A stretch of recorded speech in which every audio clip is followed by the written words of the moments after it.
یہی وجہ ہے کہ آپ جاپان کے اندر، اگر جاپان کے اندر جاتے ہیں تو وہاں پر آپ صرف تعارف کرواتے ہیں کہ میں ایک استاد ہوں، میں ایک ٹیچر ہوں، تو آپ کو وزیر اعظم سے زیادہ پروٹوکول دیا جاتا ہے. یہاں پاکستان میں کیوں نہیں ایسا؟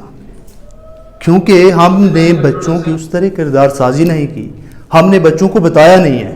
ابن انشا جو ہے وہ سر کوٹ کرتے ہیں کہ میں ٹوکیو شہر میں چلا گیا تو وہاں ایک یونیورسٹی میں میرا جانا ہوا، وہاں سے پروفیسر جو تھے ان کے ساتھ ملاقات کی. جب وہاں ان کے ساتھ ملاقات کی ابن انشا نے، تو انہوں نے تھوڑی دیر کے بعد الوداع کرنا تھا، ان کو چھوڑنا تھا. تو جب چھوڑنے کے لیے باہر آ رہے تھے تو راستے میں وہ ایک جگہ پر کھڑے ہو گئے، باتیں کرنا شروع کر دیں.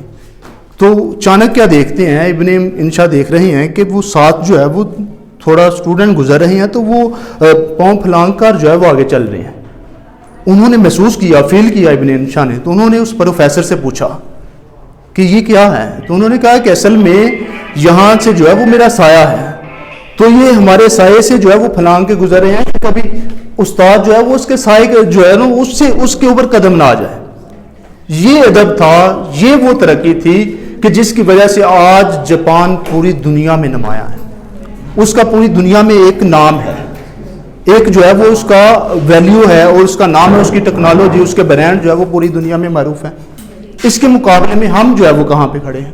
اگر ہم جو ہے وہ جنرل ایوب خان کی بات کریں، بہت بڑا جرنیل گزرا ہے. ملکہ برطانیہ جو ہے وہ ان کے دور کے اندر پاکستان میں آ گئی. جب وہ پاکستان میں آئی ہے تو اس کے ساتھ اس کا شوہر بھی تھا. تو جنرل ایوب خان نے کیا کیا کہ انہوں نے جو ہے وہ وہاں پر ایک ایبٹ آباد میں اسکول ہے برن ہال اسکول، اس اسکول کا جو ہے وہ جنرل صاحب وہاں پر لے گئے کہ اس کا وزٹ کرواتے ہیں. تو جب وہاں پر وزٹ کروانے کے لیے لے گئے تو اسی طرح جو ہے وہ وزٹ کر رہے ہیں، ملکہ برطانیہ اسکول کا وزٹ کر رہی ہے، ساتھ ان کا شوہر تھا. تو ان کا جو شوہر تھے انہوں نے باتیں کرنا شروع کر دی بچوں کے ساتھ. بچوں سے جو ہے وہ پوچھنا شروع کر دیا کہ آپ نے کیا کرنا ہے، آپ نے کیا کرنا ہے، آپ نے کیا کرنا ہے بڑے ہو کر. تو اس طرح مختلف بچے جو ہے وہ بتا رہے تھے. کسی نے کہا میں نے ڈاکٹر بننا ہے، کسی نے کہا انجینئر بننا ہے، کسی نے کہا سائنسدان بننا ہے. تو اس طرح کسی نے کہا کہ پولیس آفیسر بننا ہے. تو جب شام کو کھانے پر بیٹھے جنرل ایوب خان کے ساتھ جو ہے وہ ملکہ برطانیہ اور اس کا شوہر، تو اس نے ایک بات کی. اس نے کہا کہ جنرل صاحب مجھے جو ہے وہ آپ کے ملک کا جو مستقبل ہے وہ خطرے میں لگ رہا ہے. پوچھا کیوں خطرے میں لگ رہا ہے؟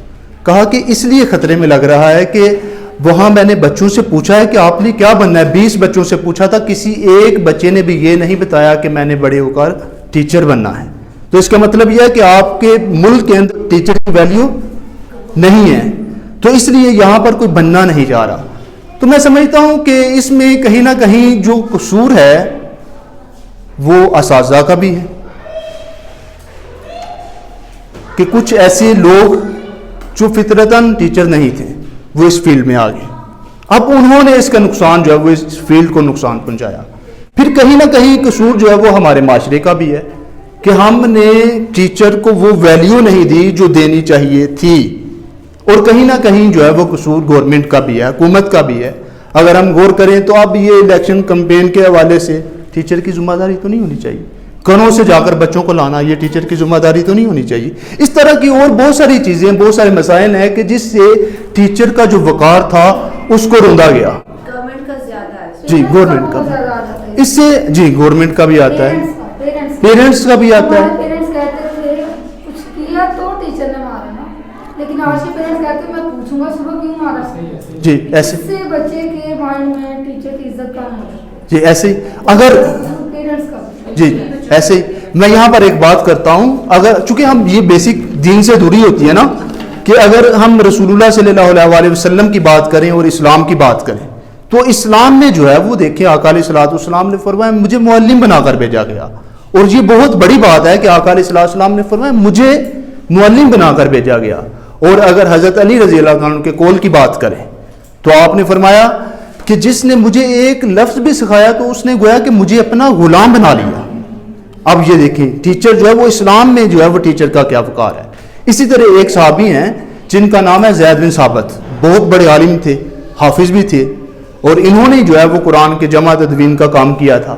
اب اتنے بڑے صحابی تھے تو یہ صحابی ایک دفعہ جنازہ پڑھانے کے لیے چلے گئے. جب جنازہ پڑھانے کے لیے گئے تو وہاں پر واپسی پر سواری جو ہے وہ اس کو تیار کیا گیا، گھوڑا جو ہے وہ لایا گیا. تو وہ گھوڑا ایک صحابی ہیں عبداللہ بن عباس، انہوں نے پکڑ لی اس کی مہار جو ہے، رسی کو پکڑ لیا عبداللہ بن عباس نے. تو یہ زید بن ثابت جو صحابی تھے انہوں نے کہا کہ آپ نہ پکڑیں، چونکہ آپ تو رسول اللہ صلی اللہ علیہ وآلہ وسلم کے کزن ہیں، تو میں نہیں چاہتا کہ آپ پکڑیں. تو آپ نے فرمایا نہیں، یہ علماء کا حق ہے اور میں پکڑوں گا. تو یہ جو لوگ جنہوں نے اپنے اساتذہ کا احترام کیا یا اساتذہ کا جو ہے ادب کیا، تو ہم دیکھتے ہیں کہ یہ کسی مقام پر بھی پہنچے، کامیابی میں. Very good. اسی طرح آپ دیکھ لیں نا کہ اقبال جو ہے وہ جب ان کو جو ہے وہ خطاب انگریز نے دیا تو انہوں نے کیا کیا تھا؟ انہوں نے لینے سے انکار کر دیا. انہوں نے کہا پہلے میرے استاد کو دے.